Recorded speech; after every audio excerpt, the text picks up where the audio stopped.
രാവിലെ ഏകദേശം 7 മണിയോടുകൂടി കായംകുളത്ത് നിന്നും ആലപ്പുഴയിലേക്ക് പോകുന്ന റെയിൽവേ ലൈനിന്റെ ഏകദേശം പത്തിയൂർക്കാല റെയിൽവേ ബ്രിഡ്ജിന് സമീപമായപ്പോൾ ഞെട്ടിക്കുന്ന ഒരു കാഴ്ച കണ്ടു. റെയിൽവേ ട്രാക്കിന് നടുക്കായി ആരോ ഒരാൾ കമിഴ്ന്നു കിടക്കുന്നു. ചുവന്ന ടീഷർട്ടും അടിവസ്ത്രവും മാത്രം ധരിച്ചു കിടക്കുന്ന അയാളെ കണ്ടപ്പോൾ തന്നെ എന്തോ അസ്വാഭാവികത തോന്നി. ഉടൻ തന്നെ കാഴ്ച കണ്ടുകൊണ്ടുവന്ന വ്യക്തി നിലവിളിച്ചോടി തൊട്ടടുത്തുള്ള റോഡിലെത്തി നാട്ടുകാരോട് വിവരം പറയുകയും പോലീസ് സ്റ്റേഷനിൽ അറിയിക്കുകയും ചെയ്തു. വിവരമറിഞ്ഞ ഉടൻ തന്നെ കരിയിലക്കുളങ്ങര സ്റ്റേഷനിലെ SIയും സംഘവും റെയിൽവേ സ്റ്റേഷനിലേക്ക് പാഞ്ഞു. ഫോൺ വിളിച്ച ആൾ പറഞ്ഞതുപോലെ തന്നെ ആരോ ഒരാൾ അസ്വാഭാവികമായ നിലയിൽ ട്രാക്കിൽ കമിഴ്ന്നു കിടക്കുന്നു. കൂട്ടത്തിലൊരു പോലീസുകാരൻ കമിഴ്ന്നു കിടക്കുന്ന ആ വ്യക്തിയെ നേരെ കിടത്തിയപ്പോൾ കണ്ടതാവട്ടെ ഞെട്ടിക്കുന്ന കാഴ്ച. അയാളുടെ മുഖത്തും ശരീരത്തിലും രക്തം കട്ടപിടിച്ചു കിടക്കുന്നു. പോലീസുകാർ വിവരമറിയിച്ചതിനെ തുടർന്ന് കായംകുളം സർക്കിൾ ഇൻസ്പെക്ടറും ഫോറൻസിക് സംഘവും ഡോഗ് സ്ക്വാഡും സ്ഥലത്തെത്തി. അപ്പോഴേക്കും വിവരമറിഞ്ഞ് പ്രദേശത്താകെ ആളുകൂടിയിരുന്നു. ആൾക്കൂട്ടത്തിലുള്ള പലർക്കും മരിച്ചു കിടക്കുന്ന ആളിനെ അറിയാമായിരുന്നു. അത് അക്കു എന്ന വിളിപ്പേരുള്ള ശ്രീകാന്ത് ആയിരുന്നു. ഓടിയെത്തിയ നാട്ടുകാർ ശ്രീകാന്തിന് മദ്യവിൽപ്പന ഉൾപ്പെടെയുള്ള കാര്യങ്ങൾ ഉള്ളതായി പരസ്പരം സംസാരിക്കുന്നത് പോലീസിന്റെ ശ്രദ്ധയിൽപ്പെട്ടു. മദ്യവിൽപ്പനയും മദ്യവിൽപ്പന സംഘങ്ങളുമായുള്ള ശ്രീകാന്തിന്റെ ബന്ധം ഒടുവിൽ കൊലപാതകത്തിൽ കലാശിച്ചതാവാമെന്ന തരത്തിലുള്ള നാട്ടുകാരുടെ സംഭാഷണം പോലീസ് ശ്രദ്ധിക്കുന്നുണ്ടായിരുന്നു. ശ്രീകാന്ത് റെയിൽവേ ട്രാക്കിൽ മരണപ്പെട്ട് കിടക്കുന്ന വാർത്ത അപ്പോഴേക്കും അയാളുടെ വീട്ടിൽ അറിഞ്ഞു കഴിഞ്ഞിരുന്നു. അച്ഛനും അമ്മയും സഹോദരനും സ്ഥലത്തെത്തി ശ്രീകാന്തിന്റെ മൃതദേഹം തിരിച്ചറിഞ്ഞു. ഇൻക്വസ്റ്റ് നടപടികൾ പൂർത്തിയാക്കിയ ശേഷം മൃതദേഹം പോസ്റ്റ്മോർട്ടത്തിനായി ആലപ്പുഴ മെഡിക്കൽ കോളേജിലേക്ക് ഷിഫ്റ്റ് ചെയ്തു. പോലീസുകാരിൽ പലർക്കും ശ്രീകാന്തിനെ അറിയാമായിരുന്നു. നാട്ടിൽ നേരത്തെ നടന്നിട്ടുള്ള ചില കേസുകളുമായി ബന്ധപ്പെട്ട് ശ്രീകാന്ത് നേരത്തെ പോലീസ് സ്റ്റേഷനുകളിലൊക്കെ കയറി ഇറങ്ങിയിട്ടുള്ള ആളാണ്. ശ്രീകാന്തിന്റെ മരണവുമായി ബന്ധപ്പെട്ടുള്ള അന്വേഷണം ആരംഭിച്ചപ്പോൾ തന്നെ അയാളുടെ മരണം നടക്കുന്നതിന് തലേദിവസം നടന്ന ചില കാര്യങ്ങളെക്കുറിച്ചും ചില സൂചനകൾ പോലീസിന് ലഭിച്ചു. സംഭവം നടക്കുന്നതിന്റെ തലേദിവസം പത്തിയൂർക്കാല മാർക്കറ്റിൽ വെച്ച് ശ്രീകാന്തും ചില ആളുകളും ചേർന്ന് എന്തൊക്കെയോ ചില തർക്കങ്ങൾ ഉണ്ടാവുകയും അത് പിന്നീട് ചെറിയ സംഘർഷത്തിൽ കലാശിക്കുകയും ചെയ്തിരുന്നു എന്ന് അന്ന് അത് കണ്ടുകൊണ്ടു നിന്ന ചില ദൃക്സാക്ഷികൾ പോലീസിന് മൊഴി നൽകി. തൊട്ടടുത്ത ദിവസം തന്നെ ഫോറൻസിക് റിപ്പോർട്ട് പുറത്തു വന്നു.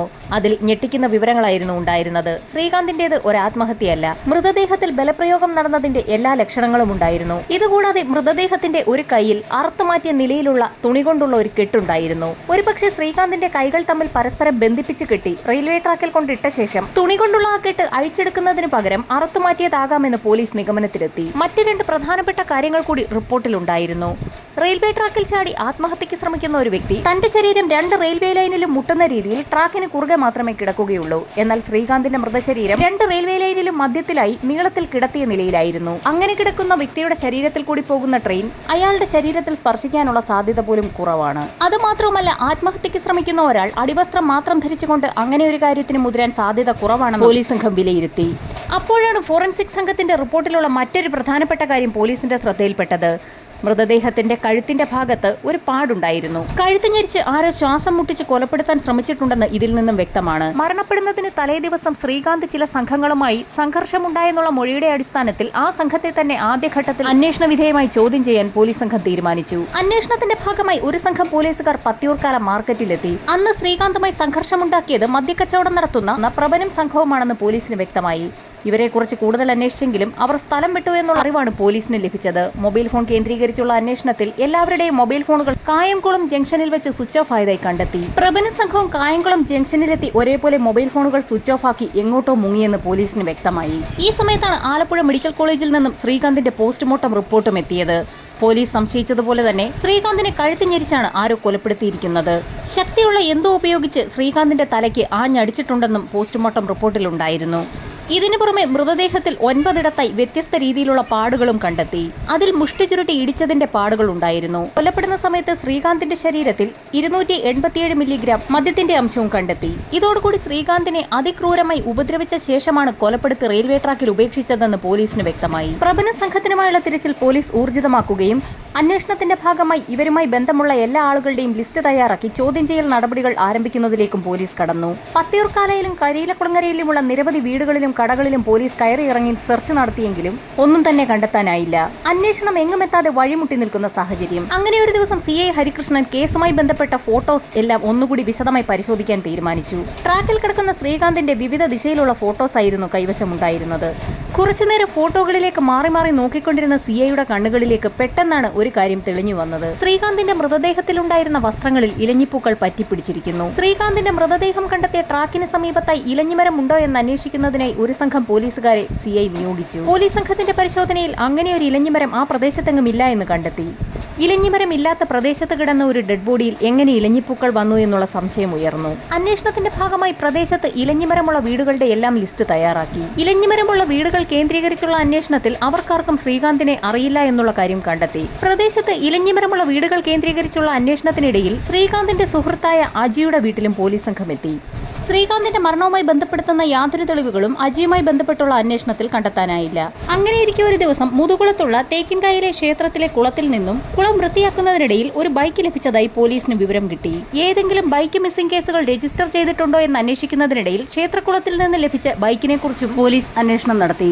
അന്വേഷണത്തിനൊടുവിൽ ബൈക്കിന്റെ ഉടമ ശ്രീകാന്തിന്റെ സുഹൃത്തും മദ്യക്കച്ചവടക്കാരനുമായ മാന്നാർ രാജനാണെന്ന് കണ്ടെത്തുകയും അയാളെ കസ്റ്റഡിയിലെടുത്ത് ചോദ്യം ചെയ്യുകയും ചെയ്തു. തങ്ങളുടെ കച്ചവടത്തിനിടയിൽ നിരവധി വാഹനങ്ങൾ ഇതേപോലെ ഉപയോഗിക്കാറുണ്ടെന്നും അവയൊക്കെ നഷ്ടമായാൽ പരാതി നൽകാറില്ല എന്നും രാജൻ വ്യക്തമാക്കി. എങ്കിലും രാജനെ കുറിച്ച് വിശദമായ ഒരു അന്വേഷണം നടത്താൻ പോലീസ് തീരുമാനിച്ചു. ഏതാനും ദിവസത്തെ അന്വേഷണത്തിനൊടുവിൽ വളരെ നിർണായകമായ ഒരു വിവരം പോലീസിന് ലഭിച്ചു. തന്റെ മദ്യപാന സദസ്സിൽ രാജൻ മറ്റാരോടോ പറഞ്ഞ ഒരു കാര്യം പോലീസിന്റെ ചെവിയിലെത്തുകയായിരുന്നു. ശ്രീകാന്ത് കൊല്ലപ്പെടുന്നതിന് തലേ ദിവസം രാത്രിയിൽ അജിയുടെ വീട്ടിലെ ഇലഞ്ഞിമര ചോട്ടിൽ വെച്ച് അജിയും രാജനും ശ്രീകാന്തും മദ്യപിച്ചിരുന്നു. വിവരമറിഞ്ഞതും CI ഹരികൃഷ്ണനും സംഘവും മാന്നാർ രാജനെയും അന്നത്തെ മദ്യപാന സദസ്സിൽ കൂടെയുണ്ടായിരുന്ന സുരേഷിനെയും അറസ്റ്റ് ചെയ്തു. മാന്നാർ രാജനെയും സുരേഷിനെയും പോലീസ് അറസ്റ്റ് ചെയ്ത വിവരമറിഞ്ഞ് അന്നത്തെ അവരുടെ കൂട്ടത്തിലുണ്ടായിരുന്ന 3 പേർ സ്ഥലം വിടുകയും ചെയ്തു. ചോദ്യം ചെയ്യലിനൊടുവിൽ മാന്നാർ രാജന്റെയും സുരേഷിന്റെയും കൈവശം നിന്ന് ചില സാധനങ്ങളൊക്കെ പോലീസ് പിടിച്ചെടുത്തു. മരണപ്പെട്ട ശ്രീകാന്തിന്റെ മൊബൈൽ ഫോൺ, ഒരു ഷർട്ട്, മുണ്ട്, ചെരുപ്പ്, ഒരു കയർ, കല്ല് എന്നിവയാണ് കണ്ടെടുത്തത്. അപ്പോഴാണ് മറ്റൊരു നിർണായക മൊഴി സുരേഷും മാന്നാർ രാജനും പോലീസിന് നൽകിയത്. മൊഴിയനുസരിച്ച് അവർക്ക് പുറമെ ശ്രീകാന്തിനെ കൊലപ്പെടുത്തിയ കുറ്റകൃത്യത്തിൽ ഏർപ്പെട്ടിരിക്കുന്നത് അജി, പ്രമോദ്, സുനിൽ എന്നിങ്ങനെ 3 പേരാണ്. എന്നാൽ അവർ 3 പേരും മിസ്സിംഗ് ആണ്. അവർക്ക് 3 പേർക്കുമായി പോലീസ് വല വീശി. ഇതോടൊപ്പം തന്നെ മറുഭാഗത്ത് പ്രഭനും കൂട്ടർക്കുമായി പോലീസ് തിരച്ചിൽ നടത്തുകയും ചെയ്തു. ഈ സമയത്താണ് ആലപ്പുഴ രാമൻകരയിലെ ഫസ്റ്റ് ക്ലാസ് മജിസ്ട്രേറ്റ് കോടതിയിൽ അജിയും പ്രമോദും സുനിലും ഹാജരാകുന്നത്. കോടതിയിൽ കീഴടങ്ങിയ ഇവരെ അന്ന് വൈകുന്നേരം തന്നെ പോലീസ് കസ്റ്റഡിയിലെടുത്തു. ചോദ്യം ചെയ്യലിനിടയിൽ അജി ചില കാര്യങ്ങളൊക്കെ പോലീസിനോട് പറഞ്ഞു. പോലീസ് സംഘം തെളിവെടുപ്പിനായി അജിയുടെ വീട്ടിലെത്തുകയും വീടിന് മുറ്റത്തെ ഒരു കോൺക്രീറ്റ് ചെടിച്ചട്ടിയുടെ അടിയിൽ നിന്നും ശ്രീകാന്തിന്റെ ഒരു പേഴ്സ് കണ്ടെത്തുകയും ചെയ്തു. പേഴ്സിനുള്ളിൽ ശ്രീകാന്തിന്റെ ID പ്രൂഫും ഉണ്ടായിരുന്നു. അങ്ങനെ ഒന്നാം പ്രതി അജി തന്നെയെന്ന് പോലീസ് തീരുമാനിച്ചു. എല്ലാ തെളിവുകളും ഫോറൻസിക് പരിശോധനയ്ക്ക് വിധേയമാക്കി വിശദമായ report Ramankary judicial first class magistrate കോടതിക്ക് മുൻപാകെ പോലീസ് ഹാജരാക്കി. പോലീസിന്റെ റിപ്പോർട്ട് അനുസരിച്ച് ശ്രീകാന്തിനെ കൊലപ്പെടുത്തുക എന്ന ഉദ്ദേശത്തോടുകൂടി മാന്നാർ രാജന് സംഘവും അജിയുടെ വീട്ടിലെ ഇലഞ്ഞിമര ചോട്ടിൽ ഒത്തുകൂടുകയും ആ പാർട്ടിയിലേക്ക് ക്ഷണിക്കുകയും അവിടേക്കെത്തിയ ശ്രീകാന്തിനെ പിന്നിൽ നിന്നും അജി തലയ്ക്കടിച്ച് വീഴ്ത്തുകയും ചെയ്തു. അടിയേറ്റ് താഴെ വീണ ശ്രീകാന്തിന്റെ കഴുത്തിലേക്ക് മാന്നാർ രാജന് സംഘവും കയറിട്ട് മുറുക്കി. ഇതേസമയം കൂട്ടത്തിലുണ്ടായിരുന്ന മറ്റുള്ളവർ ശ്രീകാന്തിന്റെ ശരീരത്തിൽ അതിക്രൂരമായി മർദ്ദിക്കുകയും ചെയ്തു. മരണം ഉറപ്പാക്കിയ പ്രതികൾ മൃതദേഹം റെയിൽവേ ട്രാക്കിൽ ഉപേക്ഷിക്കാൻ തീരുമാനിച്ചു. യാതൊരു തെളിവും പോലീസിന് ലഭിക്കാതിരിക്കുന്നതിനായി ശ്രീകാന്തിന്റെ ശരീരത്തിലുള്ള വസ്ത്രങ്ങളും മൊബൈൽ ഫോണും പേഴ്സും അടക്കം പ്രതികൾ കൈക്കലാക്കുകയും ചെയ്തു. ശേഷം ടീഷർട്ടും അടിവസ്ത്രവും ധരിച്ച ശ്രീകാന്തിന്റെ മൃതശരീരം ബൈക്കിലേക്കിരുത്തി ബൈക്ക് ഓടിക്കുന്ന വ്യക്തിയുടെ ശരീരവുമായി ചേർത്ത് കെട്ടി. ബൈക്കിന്റെ തൊട്ടുപുറകിലായി മറ്റൊരാളും കയറിയിരുന്നു. ശേഷം മൃതദേഹം ഉപേക്ഷിക്കുന്നതിനായി റെയിൽവേ ട്രാക്കിന് സമീപത്തേക്കാണ് അവർ പോയത്. റെയിൽവേ ട്രാക്കിലേക്ക് മൃതദേഹം ഉപേക്ഷിക്കാൻ തുടങ്ങുന്ന സമയത്ത് അവിടെ എന്തോ അനക്കം കേട്ട പ്രതികൾ പെട്ടെന്ന് തന്നെ മൃതശരീരം റെയിൽവേ ട്രാക്കിന് കുറുകെ കിടത്താതെ 2 ലൈനുകളുടെ മധ്യത്തിലായി കിടത്തുകയും ബൈക്കിൽ രക്ഷപ്പെടുകയും ചെയ്തു. റെയിൽവേ ട്രാക്കിന് സമീപത്തായി ആൾപെരുമാറ്റം കേട്ടതിനാൽ പ്രതികൾക്ക് മൃതശരീരം റെയിൽവേ ട്രാക്കിന് കുറുകെ വെക്കാനുള്ള സമയം ലഭിച്ചില്ല. പ്രതികൾ പ്ലാൻ ചെയ്തതുപോലെ മൃതശരീരം റെയിൽവേ ട്രാക്കിന് കുറുകെ വെക്കാൻ സാധിച്ചിരുന്നെങ്കിൽ അതുവഴി കടന്നുപോകുന്ന ട്രെയിനുകൾ കയറിയിറങ്ങി ശ്രീകാന്തിന്റെ മൃതശരീരം തിരിച്ചറിയാൻ കഴിയാത്ത അവസ്ഥയിലെത്തിയേനെ. പോലീസും പ്രോസിക്യൂഷനും ചേർന്ന് ഈ കഥ അതുപോലെ തന്നെ കോടതിയിൽ അവതരിപ്പിച്ചു. കോടതിയിൽ വിസ്താരം നടക്കുന്നതിനിടയിലാണ് സുപ്രധാനമായ ഒരു സാക്ഷി കോടതിയിലേക്ക് എത്തുന്നത്.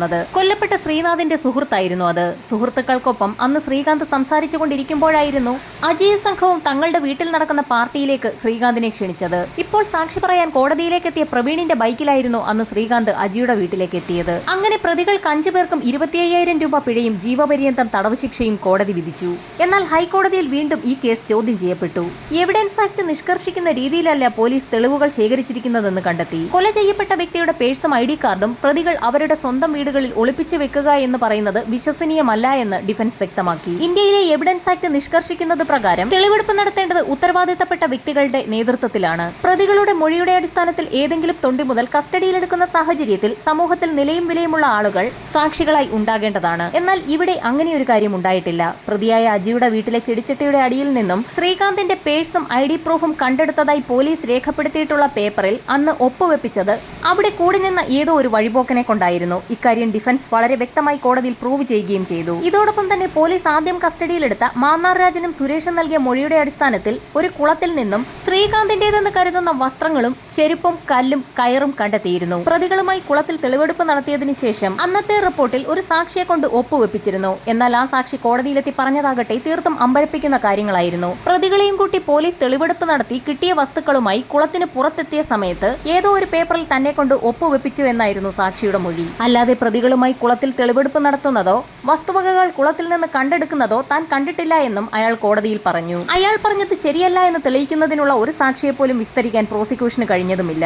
ഇതിൽ നിന്നും പോലീസ് തന്നെ സംഘടിപ്പിച്ച തെളിവുകൾ വിവിധ സ്ഥലങ്ങളിൽ കൊണ്ടുവച്ചതിന് ശേഷം പ്രതികളെ കൊണ്ട് എടുപ്പിച്ചു എന്നുള്ള രീതിയിലേക്ക് കേസ് മാറുകയായിരുന്നു. ഇതിലൂടെ കള്ളത്തെളിവുകൾ പോലീസ് തന്നെ ഉണ്ടാക്കി വെച്ചതായുള്ള ഒരു സൂചന ഡിഫൻസിന് പ്രൂവ് ചെയ്യാനും കഴിഞ്ഞു. മൂന്നാമതായി ഡിഫൻസ് ചൂണ്ടിക്കാട്ടിയത് പ്രോസിക്യൂഷന്റെ തന്നെ സാക്ഷിയായിരുന്നു. ഫോറൻസിക് വിഭാഗത്തിൽപ്പെട്ടവർ തന്നെയായിരുന്നു ആ സാക്ഷികൾ. ഫോറൻസിക് പരിശോധനയിൽ കുളത്തിൽ നിന്നും കണ്ടെടുത്ത തൊണ്ടിമുതലുകളിൽ ജലത്തിന്റെ അംശം പോലും ഇല്ല എന്നുള്ള റിപ്പോർട്ടായിരുന്നു. അപ്പോഴാണ് ഇരുമ്പുദണ്ടിന്റെ കാര്യം കൂടി പ്രതിഭാഗം കോടതിയിൽ ഉന്നയിക്കുന്നത്. ശ്രീകാന്തിന്റെ തലക്കടിക്കാൻ ഉപയോഗിച്ച ഇരുമ്പുദണ്ടിൽ രക്തക്കറ പറ്റിയിരുന്നു. അതിലെ രക്തക്കറയും ശ്രീകാന്തിന്റെ വസ്ത്രങ്ങളിലുണ്ടായിരുന്ന രക്തക്കറയും തമ്മിൽ ബന്ധമുണ്ടെന്ന് തെളിയിക്കാൻ പ്രോസിക്യൂഷന് കോടതിയിൽ കഴിഞ്ഞില്ല. കോൾ ഡേറ്റ് പരിശോധിച്ച് ശ്രീകാന്തിനെ അന്ന് പാർട്ടിക്ക് ക്ഷണിച്ചത് അജിയോ സുഹൃത്തുക്കളോ ആയിരുന്നോ എന്നുള്ള കാര്യം തെളിയിക്കാൻ പ്രോസിക്യൂഷന് കോടതിയിൽ കഴിഞ്ഞില്ല.